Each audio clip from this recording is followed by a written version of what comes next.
जय हिंद देशवासियों। दोस्तों, आज आप और मैं एकत्रित हुए हैं बरसी मनाने के लिए। उस काले दिवस की बरसी जो आप पे और मुझ पर थोपा गया। वो काला दिवस 25 जून 1975 का, जिसको आप इमरजेंसी के नाम से जानते हैं। अगर आपकी उम्र 48 साल या उससे ज़्यादा है तो आपने वो काले 19 महीने जिए हैं, और अगर आपकी उम्र कहीं 48 साल से कम है तो आपने उसकी शर्मसार करने वाली कहानियां, गाथाएं सुनी हैं। दोस्तों, वो लोग जो आज अभिव्यक्ति की आज़ादी, freedom of speech and expression की दुहाई देते हुए जेएनयू के कुछ डफली बजाने वाले, देश को शर्मसार करने वाले लोगों के साथ खड़े होकर नारे लगाते हैं, हम क्या चाहें आज़ादी, वह भूल जाते हैं कि कभी वही लोग थे जिन्होंने इस देश के अंदर अपनी कलंकित तानाशाही नीतियों के चलते लोगों के अधिकारों का हनन किया। स्वतंत्र भारत को भी अगर बेड़ियों में जकड़ने का किसी ने विफल प्रयास किया तो वो युग था जिस युग में उन्होंने ये समझाने की कोशिश की देशवासियों को कि Indira is India and India is Indira, जो कि लोग समझ चुके हैं कि नहीं, ये दमनकारी नीतियां कभी भी स्वतंत्र भारत में चलने जैसी नहीं है।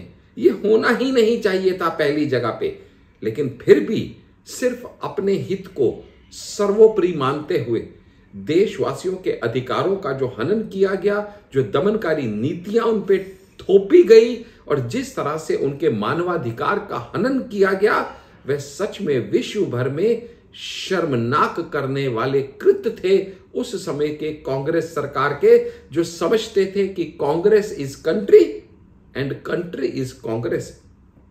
दोस्तों, आज की दुनिया में जबकि लोग बहुत सारे इन बातों को भूल चुके हैं, लेकिन जिन लोगों ने उन दिनों को जिया है, जिन लोगों ने उस यातनाओं को सहा है, आज उनके प्रति हमारी सहानुभूति है और कांग्रेस को यह याद दिलाने का प्रयास है कि जो आपने काला दिवस इस देश को दिया, 140 करोड़ देशवासी आपके इस कर्म को कभी भूलेंगे नहीं, कभी माफ नहीं करेंगे, क्योंकि वो 327 पत्रकार जिनको आपने जेल भेज दिया, 3801 अखबार जिनको आपने जब्त कर लिया, 290 अखबारों से सरकारी विज्ञापनों को बंद करा दिया गया, 5 से 7 लाख लोगों को बेघर कर दिया गया, और आप हैरान हो जाएंगे जान के कि 60 लाख लोगों को तकरीबन जबरदस्ती नसबंदी कर दिया गया।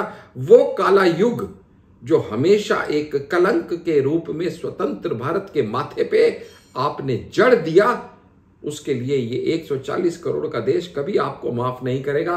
दोस्तों, आइए, मैं डॉक्टर आशीष आपको निमंत्रण देता हूं कि मेरे साथ इस संलग्न किया गया छोटा सा वीडियो देखिए और अपनी जानकारी को ताज़ा कीजिए, यादों को फिर से हरा भरा कीजिए, उन लोगों के जख्मों को महसूस कीजिए जिन्होंने उस समय की ये आतताई नीतियां सही और ये विध्वंसकारी नीतियां जो कांग्रेस की काला दिवस लेके आई, हम उसकी आज भी उतनी ही निंदा करते हैं जितनी पहले करते थे। आइए, आप भी मेरे साथ देखिए इस देश ने क्या क्या सहा है कांग्रेस राज में। आइए दोस्तों, इस वीडियो को देखते हैं। 12 जून 1974 जब पटना यूनिवर्सिटी के आरएसएस कार्यकर्ता अश्विनी चौबे को गिरफ्तार किया गया। अश्विनी चौबे जेपी आंदोलन के केवल सक्रिय कार्यकर्ता ही नहीं थे, बल्कि उन्होंने चीनी मिलों के घोटाले से जुड़े कांग्रेसी सरकार के दस्तावेज प्रेस को लीक किए थे। इस कारण अगले करीब 3 साल तक चौबे को फुलवारी शरीफ जेल, आरा जेल, बक्सर जेल में कैद रखा गया। इन जेलों में अश्विनी चौबे को इतना बुरी तरह पीटा गया कि वो करीब 11 महीने तक पटना मेडिकल कॉलेज में भर्ती रहे। उनकी दोनों किडनी में खराबी आ गई। गर्म तवे पर लेटाकर की गई पिटाई के निशान से सारा शरीर गंभीर रूप से जल गया। लेकिन ये अकेली अश्विनी चौबे की कहानी नहीं थी। यह आपातकाल में कांग्रेसी अत्याचारों की अनगिनत कहानियों में से मात्र एक कहानी थी। इमरजेंसी इंदिरा सरकार का थोपा हुआ वो काला दौर था जब सच्चाई बताने वाली प्रेस का गला घोंटा गया, संविधान की रक्षा करने वाली न्यायपालिका के हाथ काट दिए गए, महंगाई के खिलाफ आवाज उठाने वाले छात्रों की आवाज कुचल दी गई, कुशासन का विरोध करने वाले समूचे विपक्ष को जेल में ठूंस दिया गया। और ये सब सिर्फ इसलिए चलता रहा ताकि इंदिरा गांधी के हाथ से सत्ता न जाए। इमरजेंसी के दौर में भारत की जेलों में होने वाली यातनाएं अंग्रेजी राज के काला पानी की याद दिला रही थी।